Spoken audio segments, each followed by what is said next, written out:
Hello दोस्तों, this is Vishakha Daga coming up with next round of new simplified. Now कहते हैं जैसे जैसे हमारी इकोनॉमी मूव कर रही है मॉडर्निटी की तरफ, उतना ही हमारी इकोनॉमीज मूव कर रही हैं कैपलेस इकोनॉमी से वेलफेयर स्टेट की तरफ, जहां स्टेट एक्टिवली इंटरवीन करती है जिससे कि सभी को एक डिग्निफाइड लाइफ मिल सके, स्पेशली लेबर मार्केट में। बट वहाँ इनिशियली इकोनॉमिस्ट बहुत सवाल उठाते थे कि अगर आप इस तरीके से इकोनॉमी में अगर आप हस्तक्षेप करेंगे तो इससे इकोनॉमी को नुकसान होगा। बट उन्हीं के ऊपर सवाल उठाया है रीसेंट इकोनॉमिस्ट ने, जिनको नोबेल प्राइज भी मिला है, दैट इंक्लूड डेविड क्लार्क, जिनकी वजह से लेबर मार्केट में काफ़ी ज़्यादा रिवोल्यूशन फेवर किए गए थे। तो क्या उन्होंने प्रपोज किया था, आज की वीडियो में हम ये देखेंगे। साथ में हम ये देखेंगे कि नोबेल प्राइज़ और किस किस को मिला है, क्यों मिला है। इसके साथ हम देखेंगे कि नेचुरल एक्सपेरिमेंटेशन मेथड जो इन्होंने इंट्रोड्यूस किया है वो क्या भला है, और साथ में हम देखेंगे कि नोबेल प्राइज़ एक्चुअली होता क्या है, इसकी छोटे मोटे टिडबिट्स। और ये सारी की सारी हम स्टोरी के फॉर्म में देखेंगे बिकॉज उससे आपको याद रहेगा। पर पहले मुझे सवाल का जवाब दीजिए। Consider the following statement about Nobel prize in news recently. Nobel prize 2021 in economy was awarded to David Card and Alan Krueger for the research on minimum wage. Line को केयरफुली देखिए, बहुत सारे फैक्ट हैं, क्या सही है या गलत।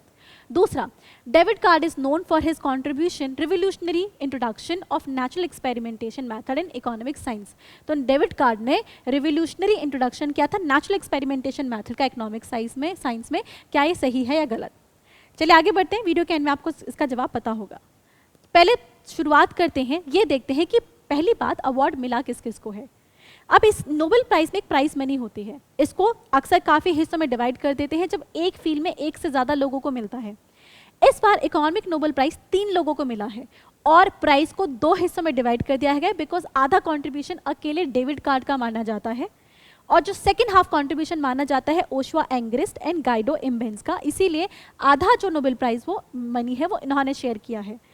इन सब का कंट्रीब्यूशन ये है कि लेबर मार्केट पे इनका असर कैसा रहता है। इन्होंने जो मेजर करने की कोशिश की है वो कुछ ऐसी है कि how labour market is impacted by minimum wage, right. साथ में देखते हैं एजुकेशन का क्या फ़र्क पड़ता है और इमिग्रेशन का क्या फ़र्क पड़ता है। इन तीनों के बारे में स्टडी इन्होंने की है, राइट। ये सब चीज़ें हम इस बार देखेंगे।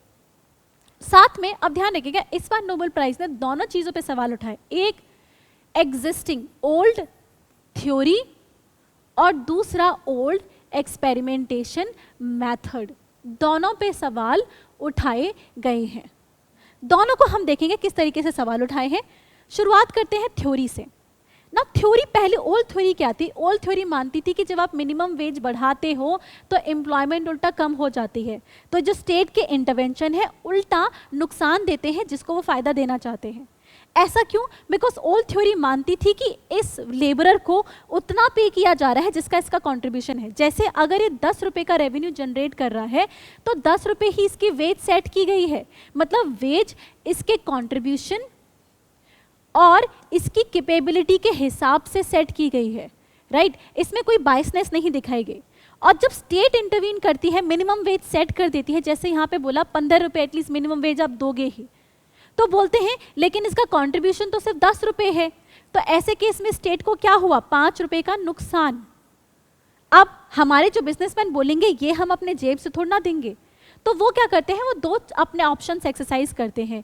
या तो आप क्या करेंगे, इसको फायर कर देंगे, एम्प्लॉय को हटा देंगे। दूसरा, या फिर ऑटोमेशन, उनकी जगह मशीन लाना शुरू कर देंगे और ओवरऑल दोनों का इफेक्ट क्या होता है, एम्प्लॉयमेंट आपकी कम हो जाती है।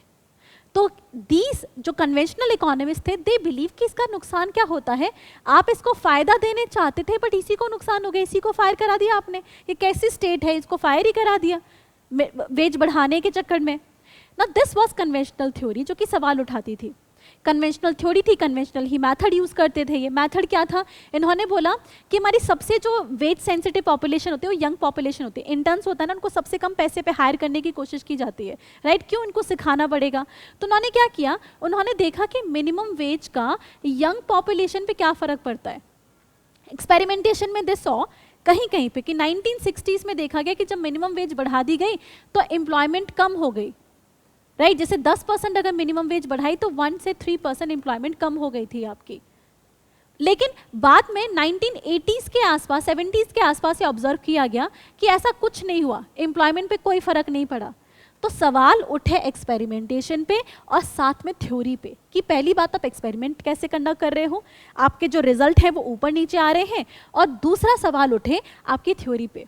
अब इसमें एक चीज़ ध्यान रखिएगा, अब हम दोनों पे सवाल उठाएंगे, एक्सपेरिमेंटेशन भी देखेंगे और मेथड भी, किस तरीके से डेविड कार्ड ने दोनों को चेंज किया। अब होता क्या है, नेचुरल साइंस और ह्यूमैनिटीज़ में एक बहुत बड़ा डिफरेंस होता है। ये टाइम, ये जो है ना टाइम और बाकी बहुत सारे फैक्टर्स होते हैं, इनके साथ इनका बिहेवियर बदलता रहता है। ह्यूमन बीइंग बोलता कुछ और है, करता कुछ और है, and that's what is very difficult experimentation करना। क्यों? मोस्ट एक तो ये अनएथिकल हो जाता है ह्यूमन बीइंग को कंट्रोल करना, राइट? दूसरा कंट्रोल इटसेल्फ ही मुश्किल हो जाता है। अब जैसे नेचुरल साइंस में आप कर सकते हो H2 + O2 गिव्स वाटर, और ये हर बार आपको पानी ही देगा। अनलाइक जो हमारे रिजल्ट था ना पहले, कि पहले तो आपकी एम्प्लॉयमेंट कम हुई लेकिन बाद में एम्प्लॉयमेंट पे कोई फर्क नहीं पड़ा, ऐसा कुछ नहीं होता। आप जब भी H2 + O2 को कंबाइन करोगे सिमिलर सिनेरियो में, आपको वाटर ही मिलेगा। अब यहाँ पे है सिमिलर सिनेरियो क्रिएट करना बहुत मुश्किल हो जाता है ह्यूमन बीइंग में। इसको कंट्रोल करना भी, अब जैसे ये चीज़ देख लीजिए, कंट्रोल करना मुश्किल होता है, राइट ना? क्या आप देखना चाहते हो कि फ्लड का इम्पैक्ट क्या पड़ता है ह्यूमन पॉपुलेशन पे? तो अगर आप पानी ला दोगे किसी एरिया में तो वो अनएथिकल होगा ना, और वो सिनेरियो क्रिएट करना भी मुश्किल हो जाता है।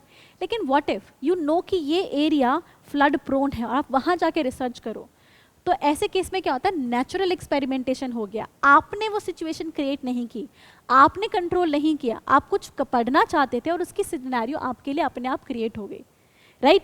तो कुछ ऐसा ही नेचुरल एक्सपेरिमेंटेशन मेथड में होता है कि नेचर आपको वो एडवांस दे देती है। तो हमने देखा किस तरीके से नेचुरल साइंस में आप चीज़ें कंट्रोल कर सकते हो, सिमिलर रिजल्ट मिलता है। जैसे नेचुरल साइंस से ह्यूमैनिटीज़ में जाते हो, कंट्रोल फैक्टर कम हो जाता है और एक्सपेरिमेंटेशन मुश्किल हो जाते हैं। जैसे अगर आप किसी मेडिसिन का असर देखना चाहते हो फीवर पे, तब दो लोगों को लोगे जिनको फीवर है, एक को मेडिसिन सप्लाई करोगे, एक को प्लेसिबो मेडिसिन, मतलब वो मेडिसिन नहीं है, सिर्फ विटामिन है, उसको सिर्फ ऐसा लग रहा है उसको मेडिसिन दी जा रही है। अगर मेडिसिन देने से ये महाशय अगर ठीक हो गया, इसका मतलब मेडिसिन ठीक है, और अगर ये महाशय आपके ठीक नहीं होते, इसका मतलब ये मेडिसिन की वजह से, मतलब ये मेडिसिन एक्चुअली इफेक्टिव है बिकॉज ये अपने आप ठीक नहीं हुए, कि कॉन्शियसनेस की वजह से ठीक नहीं हुए हैं। अगर ये अपने आप ठीक हो जाती तो मेडिसिन पे भी सवाल उठ जाते कि क्या पता लोग अपने आप ठीक हो जाते, मेडिसिन तो सिर्फ ऐसे ही इफेक्ट क्रिएट कर रही है। जैसे कोविड के टाइम पे रेमडेसिविर आपकी मेडिसिन आई थी जिस पे बहुत सवाल उठ गए थे कि लोग मेडिसिन की वजह से ठीक हो रहे थे या उनके अंदर कॉन्शियसनेस और कॉन्फिडेंस इतना आ गया था कि खुद ठीक हो जाए। Now that is the biggest problem. Human being अलग ही लेवल टेंशन पे काम करते हैं, वो सीधा ऐसे काम नहीं करते H2 + O2, वो मेडिसिन के बिना भी ठीक हो सकते हैं।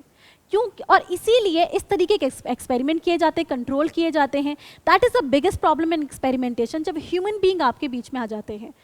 तो जो डेविड कार्ड ने वो पहली प्रॉब्लम को ठीक करने की कोशिश की, दैट इज कंट्रोल, कि अगर हम वो सिचुएशन क्रिएट नहीं कर पा रहे तो नेचुरल कंडीशन का वेट करो जब ऐसी कंडीशन ठीक हो जाए।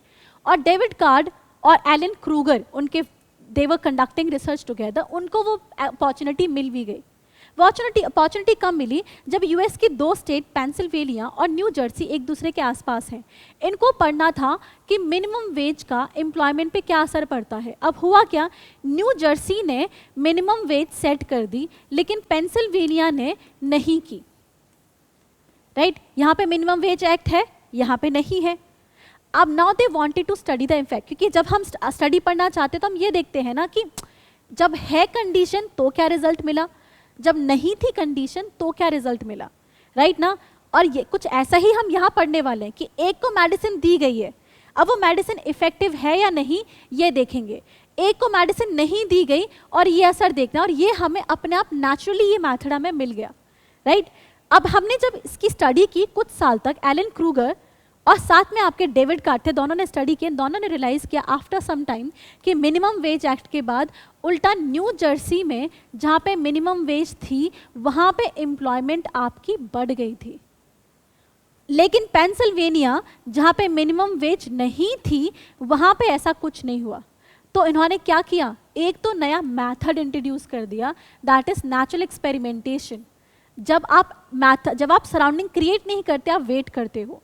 दूसरा, इस चीज़ में क्या हुआ, एक थ्योरी को सवाल उठा दिया, वो था कि कैसे पहले मानते थे कि मिनिमम वेज के से एम्प्लॉयमेंट कम होती है, उस पर सवालिया निशान उठा दिए। डेविड कार्ड और एलन क्रूगर का ये सबसे बड़ा कंट्रीब्यूशन था इसमें, और इसीलिए इनको नोबेल प्राइज़ मिला। साथ में इन्होंने कंट्रीब्यूशन ये देखा, उन्होंने ये भी पढ़ा कि पहले ही मानते थे कि इमिग्रेंट्स जब आते हैं तो वो क्या करते हैं, नेटिव लोगों की आपकी जो जॉब होती है वो कम हो जाती है। क्यों? क्योंकि ये मिनिमम वेज से भी कम पे काम करने को तैयार होते हैं। अगर स्टेट ने 150 सेट भी कर दिया ना, तो ये 100 रुपये भी कम काम करने को तैयार हो जाते हैं, और यहाँ इनकी जॉब्स ना खतरे में आ जाती हैं, राइट। लेकिन एलन क्रूगर ने बताया कि नहीं, उल्टा इमिग्रेशन से नेटिव को फ़ायदा होता है। क्यों? जब इमिग्रेशन होती है तो ये जॉब क्रिएट करते हैं नई तरीके की, और नेटिव जो है वो बेहतर जॉब के लिए जा सकते हैं, उनको 150 वाली जॉब शायद करने की ज़रूरत ही नहीं है। जब ये जॉब क्रिएट करेंगे तो उल्टा एम्प्लॉयमेंट क्रिएट होगी। उल्टा ही टॉक्ड अबाउट कि इमिग्रेशन की, नए इमिग्रेंट्स की वजह से, ये न्यू इमिग्रेंट है, इनसे ओल्ड इमिग्रेंट को नुकसान होता है, राइट। नेटिव्स को नहीं होता, ओल्ड इमिग्रेंट्स को होता है, कि कंपटीशन अक्सर यहाँ देखा जाता है ना। दैट इज सेकंड थ्योरी, जो कि ब्रेक्जिट और ऐसे जो जेनोफोबिया जो ओवरऑल दुनिया में देखा जा रहा है, उस पर सवाल उठ रहे हैं। इनफैक्ट यूएस इटसेल्फ इमिग्रेंट से बहुत फायदा उठाता है, फिर भी वहाँ जेनोफोबिया बहुत ज़्यादा है। 2016 में जो नोबेल प्राइज़ मिले थे, वो most of the Nobel prize immigrant US citizen को थे, not the native born UN citizen. और इस बार फ्रांस में भी जब आपका फुटबॉल वर्ल्ड कप वगैरह हमने जीतते हुए देखा था, then we saw at that time कि इमिग्रेंट्स का बहुत बड़ा रोल था। इसीलिए इमिग्रेंट की जो पॉलिसी है स्टेट पे, उस पर सवाल आने लगे हैं। अब आते हैं दूसरा इकोनॉमिक प्राइज किसको मिला। The second set of economic prize जो कि एंग्रिस्ट और इम्बेंस को जाता है, ये एक्सपेरिमेंटेशन मॉडिफिकेशन के लिए जाता है, राइट।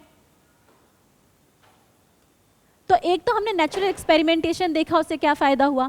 दूसरा हमने एक्सपेरिमेंटेशन मॉडिफिकेशन की, होता क्या है, जब नेचुरल एक्सपेरिमेंटेशन भी कर रहे होते हैं, बहुत सारे फैक्टर्स बीच बीच में आ जाते हैं। As I said, human being, उनको समझना मुश्किल होता है, वो कुछ भी कहीं कर सकते हैं, जैसे प्लेसिबो इफेक्ट में कहीं इंसान ठीक हो जाए ना।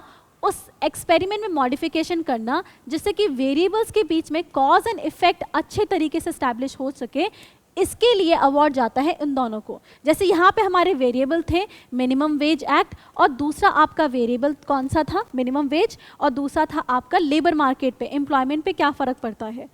तो जब आप सेटिंग चेंज करके, जब आप बाकी फैक्टर्स को हटा देते हो और सीधा इनके बीच में कॉज इफेक्ट एस्टैब्लिश कर पाओ, ये जो चेंजेस किए थे उनके लिए इनको नोबेल प्राइज़ मिला था। अब आते हैं नोबेल प्राइज़ पे। Now in this entire theory one thing happened, इस बार का नोबेल प्राइज़ डेविड कार्ड को मिला और साथ में इन दोनों को मिला, but not the Alan Krueger जो कि साथ में काम करे थे डेविड कार्ड के लिए। ऐसा क्यों? The reason was because he died in 2019, he committed suicide in 2019, and that become the reason कि इनको नोबेल प्राइज़ नहीं मिला। यहाँ से एक फैक्ट आप याद रखोगे कि नोबेल प्राइज़ कभी पॉस्थमस नहीं मिलता, सिंस 1970s ये स्टैब्लिश कर दिया गया था। तो लेकिन एक चीज़ और, लेकिन पॉस्थमस नहीं मिलता, बट व्हाट इफ नॉमिनेशन हो चुका हो, अगर नॉमिनेशन के टाइम पे पता चल गया कि द पर्सन हैज़ डाइड, तो नोबेल प्राइज़ नहीं मिलेगा। बट नॉमिनेशन से लेके डिसीजन के बीच में अगर कुछ ऐसा हुआ हो तो प्राइज़ मिल जाता है। जैसे ऐसा हो भी रखा है, आपके 1960s के आसपास डैमर जो आपके हेमस्कॉल थे, who was UN head at that time, उनको मिल रखा है, और भी आपके लोग थे जिनको नोबेल प्राइज़ मिल रखा है, बिकॉज नॉमिनेशन पहले हो चुका था and later on they get to know that he died, right. तो नॉमिनेशन से पहले द पर्सन अगर गुजर जाते हैं और उनको पता है कमिटी को इसके बारे में, तो अवार्ड आपका मिल जाता है। So this is one important thing. अच्छा, एक चीज़ और, नोबेल प्राइज़ आपके अल्फ्रेड नोबल ने इंट्रोड्यूस किया था, और इसके पीछे एक इंटरेस्टिंग स्टोरी ये ध्यान रखिएगा, अल्फ्रेड नोबल ने कम से कम 300 इन्वेंशन किए थे, राइट। इनका सबसे फेमस इन्वेंशन था डायनामाइट का। बट हुआ क्या, जब 1980s के आसपास इनके भाई गुजर गए, भाई के गुजरने के बाद न्यूज़पेपर ने ऑबिचुरी निकाली, बट ऑबिचुरी में कुछ रिस्पेक्टफुल वर्ड नहीं थे, उल्टा सवालिया निशान पूछे गए इनकी लीगेसी पे, कि डायनामाइट जैसी चीज़ें के इन्वेंशन होने के बाद अल्फ्रेड नोबल को कैसे याद किया जाएगा ना। ये बहुत डर गए कि लीगेसी क्या पता अच्छी ना हो, इसलिए अल्फ्रेड नोबल ने क्या किया, अल्फ्रेड नोबल ने अपने 90% जो विल का जो पैसा था दोबारा लिखा, ऐसे प्राइजेस को दिया गया। जब कोई साइंटिस्ट ऐसा काम करे या ऐसा कुछ एक्सपेरिमेंटेशन करे, ऐसा कुछ डिस्कवर करे जैसे कि ग्रेटेस्ट बेनिफिट हो ह्यूमन काइंड को, तो अगर कोई भी साइंटिस्ट ऐसा एक्सपेरिमेंट करता है जिससे ग्रेटेस्ट बेनिफिट हो ह्यूमन काइंड को, क्योंकि अपने डायनामिट पे तो उनको सवाल होने लगा, तो ऐसा एक्सपेरिमेंट होना चाहिए कि ह्यूमन काइंड को बेनिफिट हो, तो उस साइंस को ये अवार्ड मिलना था। जैसे आपके फिजिक्स हो, केमिस्ट्री हो, मेडिसिन हो, लिटरेचर हो, पीस हो, एंड दैट्स ध्यान रखिए कैटेगरिकली पीस भी डाला गया है, बिकॉज डायनामिट से पीस नहीं आनी थी, तो यहाँ पे ये सब चीज़ें डाली गई, ये 5 फील्ड जिसमें अगर कोई बहुत ऐसा एक्सपेरिमेंट किया गया है जिससे ह्यूमन काइंड को बेनिफिट हो तो उनको नोबेल प्राइज़ मिलना था। 1968 था कि सिर्फ 5 थे, लेकिन 1968 में इकोनॉमिक्स ऐड कर दिया गया और पहला अवार्ड मिला था जैन, आपका टिनबर्जन एंड रैग्नार फ्रिंच को, इनको ये सबसे पहला अवार्ड मिलता है इकोनॉमिक्स में। उसके बाद ये भी डिक्लेयर कर दिया गया था कि इसमें एक और फील्ड ऐड नहीं किया जाएगा, इन 6 फील्ड के साथ हम नोबेल प्राइज़ ख़त्म कर देंगे। तो इस तरीके से अल्फ्रेड नोबेल के इनिशिएटिव से नोबेल प्राइज़ आता है, ये आपके 6 फील्ड्स में मिलता है और पॉस्टमस नहीं मिलता। ये कुछ छोटे टिडबिट्स हैं जो आप याद रखेंगे। इसके साथ ये तो हमारा कॉन्सेप्ट क्लियर हो गया। मुझे सवाल का जवाब दीजिए। Consider the following statement about Nobel prize in news. Nobel Prize 2021 in News was awarded to David Card and Alan Kruger for their research on minimum wage. That is true. Minimum wage के लिए तो मिला है। साथ में David card is known for his revolutionary introduction of natural experimentation method in science. अच्छा, एक चीज़, ये दूसरी वाली स्टेटमेंट ठीक है नेचुरल एक्सपेरिमेंटेशन मैथड के लिए, लेकिन ज़रा ध्यान से देखिए, क्या एलन क्रूगर को इकोनॉमी के लिए प्राइज मिला है? Alan Krueger died in 2019 despite having significant contribution. That's why statement 1 carefully पढ़नी ज़रूरी थी। स्टेटमेंट 1 आपकी गलत है और 2 ही आपकी सही है, इसलिए 2 only is it's answer. Video पसंद आई तो लाइक करें, सब्सक्राइब करें और नहीं तो कमेंट सेक्शन में डाउट डाल दें।